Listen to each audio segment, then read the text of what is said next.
Hi, it's ChickenboneJohn here, and I want to talk about basic hand tools for making cigar box guitars. Let me show you what I think are the most useful and essential tools for the job. First thing's this, it's a 22-inch Diston handsaw. That's what you need for ripping down pieces of timber. If you're making boxes, it's great for cutting plywood. If you're ripping down hardwood into manageable neck shaped pieces, that's what you want. The next tool is a tenon saw. That's a Marples made in Sheffield. Looking at these tools, you'll see that they're not brand new. The majority of them are quite old, and these were picked up or inherited. Talking about power tools, you know, if you're talking about something like a scroll saw, it's going to be around about 100 quid.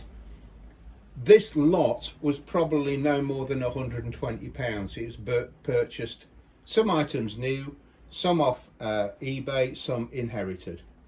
Here's another absolutely invaluable piece. A Stanley plane. Jack of all trades, often called a jack plane, for straightening and squaring up timber. It cannot be beat. In my view, it's more accurate and sometimes quicker to use that than faffing about with a surface planer. For shaping timber, shaping next to profile, this is a wonderful tool. It's a Stanley number 151 pattern spoke shave. While we're talking about shaping necks, this is a great tool, the Japanese Shinto rasp. It's got a coarse side and a fine side. You can use other traditional file type rasps. This is just a regular second cut file. Files come in smooth, second and bastard cut. That's in degrees of coarseness. That's a little flat file, little round file. We've got quite a few of these. These are, again, handy things to have for shaping stuff. The other tools,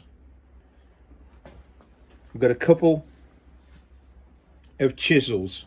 That's a Robinson made in Sheffield. The very important thing is this, a sharpening stone or oil stone.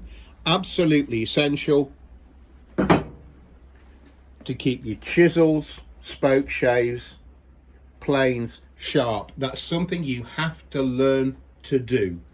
There's a few other bits and pieces. We've got a mallet in case you need to use it with a chisel. A decent hammer. We've got quite a few of these. This is an 8-ounce Stanley with a hickory shaft.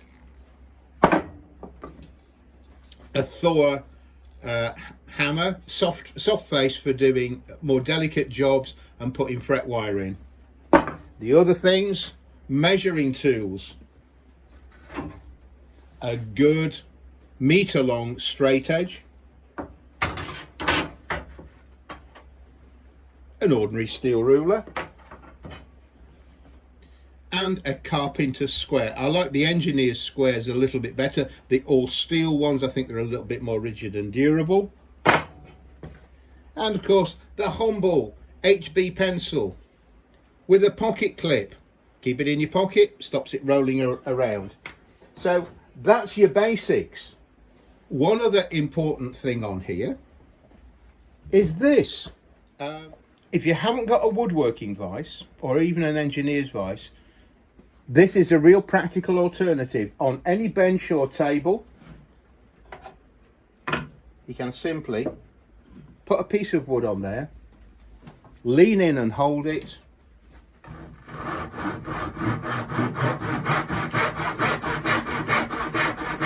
You can cut that accurately and securely.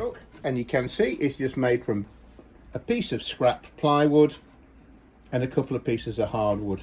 Glued and screwed together, costs nothing.